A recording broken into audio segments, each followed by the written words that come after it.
Hoje vamos analisar um caso do início do século XX. Então sente-se e relaxe enquanto vamos para a Inglaterra. John Innes Nisbet nasceu na cidade de Newcastle, na Inglaterra, em 1864. Após concluir seus estudos em 1882, ele ingressou na Stobbs-Wood Colliery Company e recebeu o cargo de escriturário. Ele se mostrou confiável e capaz, subindo constantemente na hierarquia da empresa, e em 1892 se casou com uma jovem chamada Cicely Elizabeth. No ano seguinte, nasceu a primeira filha deles e, em 1897, chegou a segunda filha. Na virada do século, a família morava no número 180 da Heaton Road, que ficava em Heaton, um dos bairros orientais em crescimento de Newcastle. Ao longo de sua carreira, John Nisbet conquistou uma reputação de honestidade e dedicação e, em 1910, já havia trabalhado por 28 anos na Stobbs-Wood Colliery Company, tendo alcançado o cargo de caixa. Era uma função de grande responsabilidade. De 15 em 15 dias, às sextas-feiras, ele ia a Newcastle retirar os salários no Lloyds Bank e depois levava o dinheiro de trem da estação central para pagar os trabalhadores da mina. A estação central de Newcastle foi projetada pelo arquiteto John Dobson e pelo engenheiro Robert Stevenson para unir as linhas ferroviárias da cidade. Em 1910, a estação atendia milhares de passageiros e servia como um elo vital tanto para o tráfego comercial quanto industrial. Homens de negócios, caixeiros viajantes, mineiros e funcionários das minas usavam regularmente suas plataformas enquanto trens levavam mercadorias, correspondências e passageiros por Northumberland e além. Para empresas como a Companhia de Minas Stobbs-Wood, ela era essencial no transporte dos salários dos mineiros e em transações comerciais na região. Na sexta-feira, 18 de maio de 1910, John mais uma vez iniciou sua viagem para Newcastle, onde sacou 370 libras e 9 shillings do banco Lloyds e colocou o dinheiro em uma pequena bolsa de couro trancada. Em seguida, ele foi até a estação central de Newcastle para pegar o trem das 10h27 com destino a Alnmouth, pretendendo descer na estação de Witherington. O dia de pagamento aumentava o movimento na estação. Outros tesoureiros das minas faziam viagens semelhantes, levando dinheiro para os mineiros de Northumberland. Entre eles estavam Percival Harding Hall e John William Spink, que trabalhavam para a Netherton Coal Company. Enquanto os passageiros embarcavam, o Sr. Hall viu o Sr. John Nisbet andando na plataforma com outro homem. A dupla buscava um compartimento para fumantes na frente do trem, e o Sr. Hall ouviu o Sr. Nisbet dizer: "Vamos fazer deste um vagão para fumantes." Ele viu os dois homens entrarem juntos no compartimento.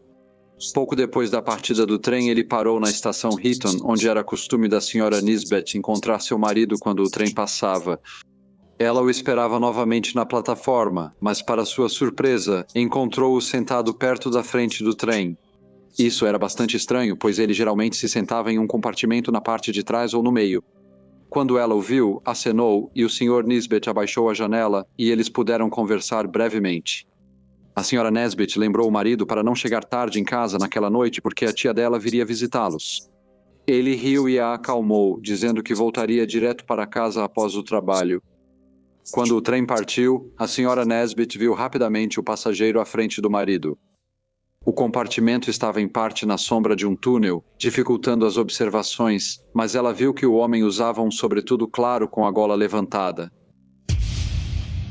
Às 11h06, o trem chegou à estação Stannington, onde o Sr. Hall e o Sr. Spink desceram.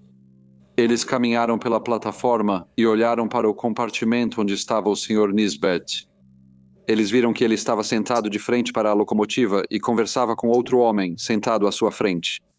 O trem partiu e 6 minutos depois chegou a Morpeth, onde um passageiro de sobretudo folgado desceu e se aproximou do coletor de bilhetes John Athey. O homem explicou que seu bilhete valia só até Stannington, mas esqueceu de descer. Após uma conversa cordial, pagou a diferença e deixou a estação. Simultaneamente, John Grant embarcou no trem. Ele não queria sentar-se em um compartimento sozinho, então caminhou pela plataforma para encontrar um que tivesse outros passageiros dentro. Ao passar por um compartimento onde John Nisbet estava, ele notou que estava vazio. O trem continuou seguindo para o norte. Nenhum passageiro desceu em Pegwood e Longhurst, e então o trem chegou a Witherington, a estação onde o Sr. Nisbet deveria descer e encontrar um representante da Stobbs-Wood Colliery Company. No entanto, o Sr. Nisbet não desceu do trem. O representante caminhou pela plataforma e olhou pelas janelas dos vagões, mas não conseguiu ver o Sr. Nisbet. O trem saiu de Witherington e continuou até Alnmouth. Esse era seu destino final e depois que todos os passageiros desembarcaram, um carregador chamado Thomas Charlton percebeu um compartimento aparentemente vazio com a janela aberta. Ele foi até lá para fechá-la, mas ao abrir a porta do vagão, encontrou uma das cenas de crime mais chocantes da Grã-Bretanha eduardiana. Rios de sangue corriam pelo chão dos compartimentos e, empurrado para baixo dos assentos, estava o corpo de um homem. Ao lado dele estavam um capacete e um par de óculos quebrados. O Sr. Charlton imediatamente chamou o guarda e o chefe da estação, que então contataram a polícia. Policiais chegaram rápido e examinaram os compartimentos. Eles olharam os chapéus, que tinham uma etiqueta por dentro com o nome de J.I. Nisbet e um endereço, Heaton Road 180, em Heaton. O vagão tinha indícios de uma luta violenta. Marcas de dedos com sangue no apoio do braço indicam que alguém usou o assento para apoiar-se ao arrastar um corpo para o chão. A bolsa de couro com salários do Sr. Nisbet sumiu. Após examinar os compartimentos, o corpo foi levado ao necrotério. No dia seguinte, o Dr. Berman, o legista da polícia, realizou o exame post-mortem. Ele verificou que o Sr. Nesbitt foi baleado 5 vezes na cabeça e afirmou que qualquer tiro teria causado morte imediata. Ele concluiu que o ataque provavelmente terminou em menos de 30 segundos. O crime chocou a comunidade. Um caixa de confiança foi morto em um trem em movimento e os salários de centenas de mineiros sumiram. A companhia de mineração Stobbs Wood ofereceu 100 libras por informações que levassem à prisão e condenação do assassino.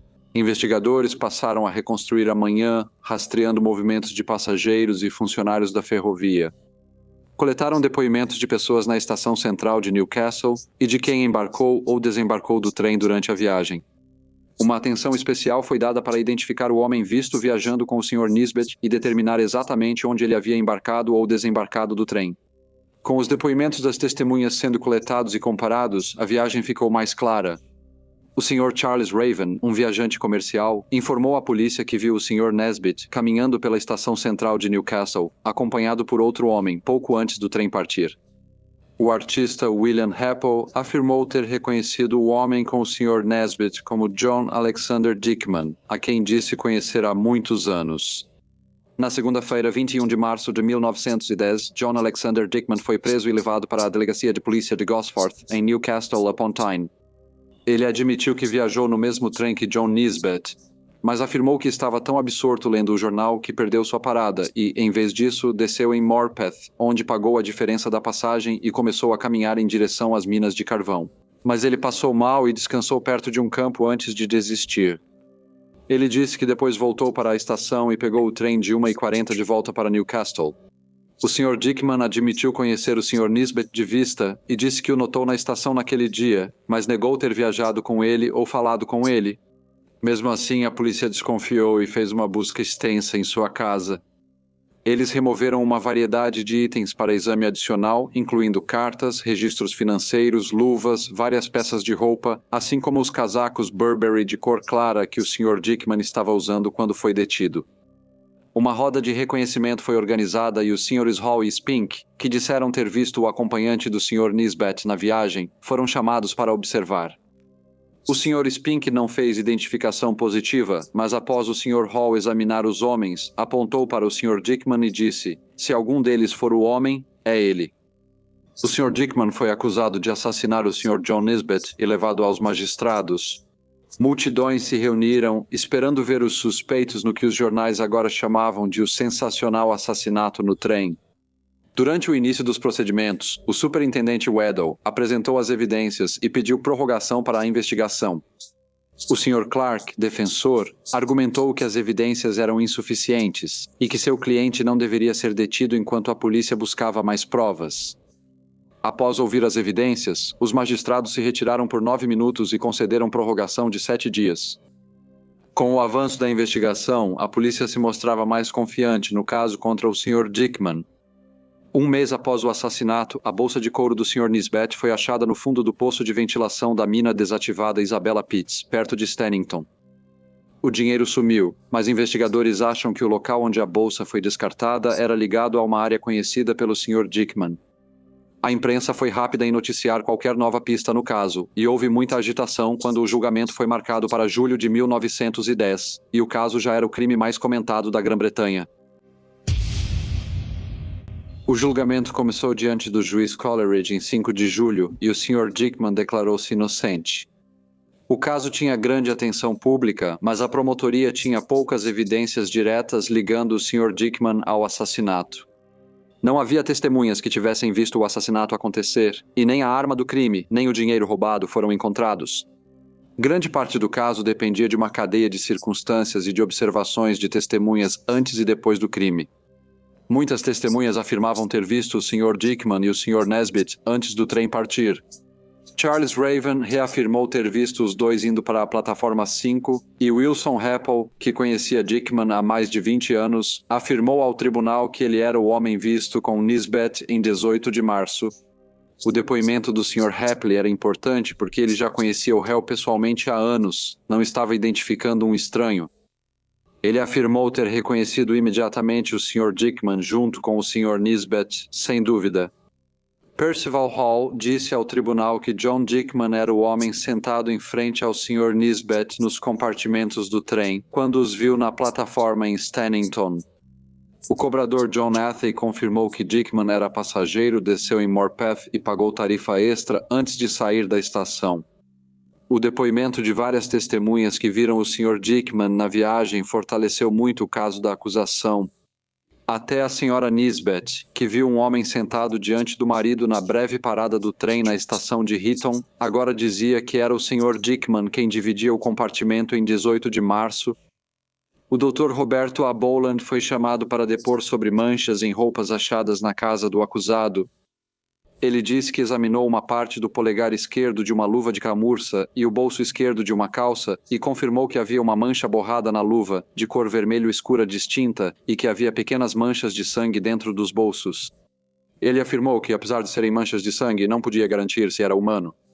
Ele afirmou que analisou o sobretudo Burberry de Dickman, usado na prisão, e notou uma grande mancha na frente, à esquerda. O doutor destacou que o casaco estava gasto, parecia esfregado e tinha leve cheiro de querosene. Olhando para o juiz, ele então disse que se houvesse sangue nos casacos, teria sido possível lavá-lo com água ou querosene. O depoimento financeiro constituiu uma parte crucial dos argumentos da acusação. Funcionários do banco relataram a piora financeira do Sr. Dickman, e as provas no tribunal mostraram dificuldades crescentes. Com o aumento das dívidas e bens sendo penhorados, promotores alegaram que Dickman tinha motivo para buscar dinheiro ilegalmente. A promotoria também apresentou provas sobre armas de fogo. Os policiais disseram que 4 balas foram retiradas do corpo e, apesar de parecerem de armas diferentes, acreditam que papel foi enrolado nas menores para serem disparadas de um só revólver. Depois mostraram provas de que John Dickman comprou um revólver meses antes do assassinato, mas a arma nunca foi encontrada.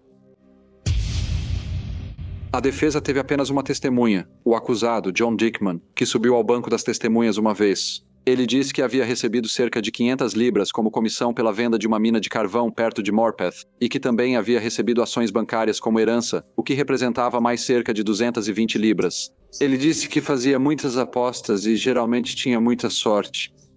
Ele detalhou suas relações comerciais com o Sr. Hogg, que afirmou ter visitado no dia do crime. Ele admitiu ter falado com o falecido na estação central de Newcastle naquela manhã, mas afirmou não tê-lo visto após sair do saguão da bilheteria. Olhando para o júri, ele afirmou que, após comprar as passagens, caminhou sozinho até o trem e entrou em um vagão na parte traseira. Ele afirmou que o movimento do trem fazendo a curva perto de Morpeth foi o que lhe revelou pela primeira vez o fato de que havia passado pela estação Stannington. Ao ser questionado sobre o que fez depois, ele contou que desceu em Morpeth, pagou a diferença da passagem e caminhou até seu destino, mas passou mal, descansou e depois voltou à estação para pegar o trem das 14 horas para Newcastle. Questionado sobre o revólver, afirmou que comprou um por encomenda, mas depois o devolveu para Glasgow. Ele afirmou que nunca o abriu e disse que as 17 libras encontradas pela polícia no dia de sua prisão faziam parte de sua reserva para apostas. Ao ser interrogado por Tyndall Atkinson, Dickman disse apenas saber que o homem assassinado trabalhava no Newcastle Quay. Ele afirmou que não sabia que ele era escriturário ou contador de uma empresa de mineração. Ele admitiu que, por já ter trabalhado em uma mina local, sabia que o dinheiro era sacado por cheque a cada 2 semanas e levado em espécie para pagar os salários na mina. Perguntaram por que disse ter visto o Sr. Hogg, já que ele não sabia do encontro. Ele disse que só queria falar com o cavalheiro e sabia que ele estaria lá porque era dia de pagamento. O Sr. Tyndale Atkinson perguntou quem viajava com ele no compartimento do trem e o Sr. Dickman respondeu que havia 5 ou 6 pessoas, mas não sabia quem eram ou onde desceram. O advogado de acusação lembrou ao tribunal que a defesa não achou testemunhas que confirmassem ter viajado com o Sr. Dickman em 18 de março. A acusação continuou o interrogatório e perguntou ao Sr. Dickman sobre o sangue nas luvas. Ele disse que não usava as luvas desde o Natal porque não serviam bem, e ao ser questionado sobre os casacos, afirmou que a mancha era de óleo de bicicleta, e se houvesse sangue, seria de seus frequentes sangramentos nasais. O julgamento terminou em 6 de julho. Tyndale Atkinson falou ao júri pela acusação, afirmando que boa parte do relato de Dickman não tinha confirmação independente. Ele lembrou ao júri que, apesar de dizer que visitaria uma mina de carvão, seu motivo para viajar naquele dia era difícil de comprovar. Em seguida, ele reiterou que todas as pessoas que o Sr. Dickman afirmou que visitaria naquele dia disseram que não tinham nenhum compromisso marcado com ele. O Sr. Tyndale Atkinson ressaltou que essas inconsistências comprometiam a credibilidade de sua explicação. Depois, o advogado de defesa, Mitchell Michelines, falou ao júri. Ele recomendou cautela ao condenar um homem apenas por provas circunstanciais e lembrou aos jurados que ninguém testemunhou o assassinato, nenhuma arma foi achada, nem o dinheiro roubado estava com o Sr. Dickman. A defesa argumentou que grande parte do caso da promotoria dependia de identificações incertas, assim como de suposições baseadas em circunstâncias e não em provas diretas. O advogado sustentou que seu cliente havia apresentado explicações para as provas apresentadas contra ele e insistiu que a promotoria não conseguiu estabelecer a culpa, além de qualquer dúvida razoável. Assim, ele pediu ao júri um veredicto de inocência. Em seguida, o Sr. Juiz Coleridge fez o seu resumo, e o júri se retirou para considerar o veredicto. Eles deliberaram por 2 horas e meia antes de trazer o veredicto de culpado. Quando perguntado se tinha algo a dizer antes da sentença ser proferida, Sr. Dickman declarou que era totalmente inocente e não tinha qualquer envolvimento no crime. O Sr. Juiz Coleridge, então, o sentenciou à morte. A condenação logo virou polêmica. Apoiadores alegaram que Dickman foi condenado só por provas circunstanciais, e ativistas fizeram petições e pediram clemência ao Ministério do Interior. Quando a execução se aproximava, o diretor da prisão de Newcastle recebeu uma carta em que o autor assumia o assassinato e afirmava que Dickman era inocente. Isso causou grande agitação na imprensa e a confissão foi investigada, mas acabou sendo descartada. Ainda havia, no entanto, aqueles que estavam determinados a conseguir uma suspensão da execução, e os jornais publicaram artigos questionando os veredictos e pedindo um exame mais aprofundado das provas. A confiabilidade do Sr. Hall como testemunha foi questionada, já que, apesar de identificar o Sr. Dickman na roda de reconhecimento, alegou-se que procedimentos policiais não foram seguidos. Alegou-se que antes de Sr. Hall e Sr. Spink serem chamados para identificá-lo, já o tinham visto sozinho em outra sala. Apesar de não negar, o Sr. Hall afirmou que sua conclusão se baseou no que viu no dia do assassinato. Os advogados do Sr. Dickman argumentaram que qualquer exposição prévia ao suspeito poderia comprometer a identificação. A questão ganhou atenção porque a identificação do Sr. Hall em relação ao Sr. Dickman foi central para a acusação, e muitos questionaram se a evidência teria recebido igual confiança caso essas circunstâncias fossem plenamente exploradas no julgamento. O secretário do Interior, Winston Churchill, revisou o caso e pediu novas investigações. Ele demonstrou dúvidas sobre partes das provas, principalmente sobre a identificação do homem no trem feita pela Sra. Nesbit. No entanto, após revisar o caso completo, ele concluiu que a condenação era segura e o recurso foi rejeitado. Ao ser informado da decisão, o Sr. Dickman teria dito à esposa que aquilo era o maior ultraje já cometido. Na manhã de 10 de agosto de 1910, John Alexander Dickman foi levado de sua cela na prisão de Newcastle até a forca. Ele caminhou até o cadafalso aparentando muita calma. Antes de ser enforcado, ele reafirmou sua inocência. O julgamento de John Dickman ainda é comentado até hoje, e muitas pessoas ainda debatem as provas. Alguns acham que o júri acertou nos vereditos, já que as provas circunstanciais o apontavam fortemente. Outros seguem céticos, alegando que nenhuma arma foi encontrada, e o caso dependia demais do reconhecimento feito pelas testemunhas. Além de qualquer dúvida, permanece o destino de John Innes Nisbet, tesoureiro de confiança da mina de carvão que saiu de casa em sua viagem habitual para levar os salários e nunca voltou. O assassinato dele em um trem em movimento transformou uma manhã de março em um dos mistérios mais duradouros da história criminal britânica. Olá a todos e muito obrigado por ouvirem. Como de costume, por favor, deixem quaisquer comentários ou sugestões que vocês tenham e espero vê-los novamente no próximo Briefcase.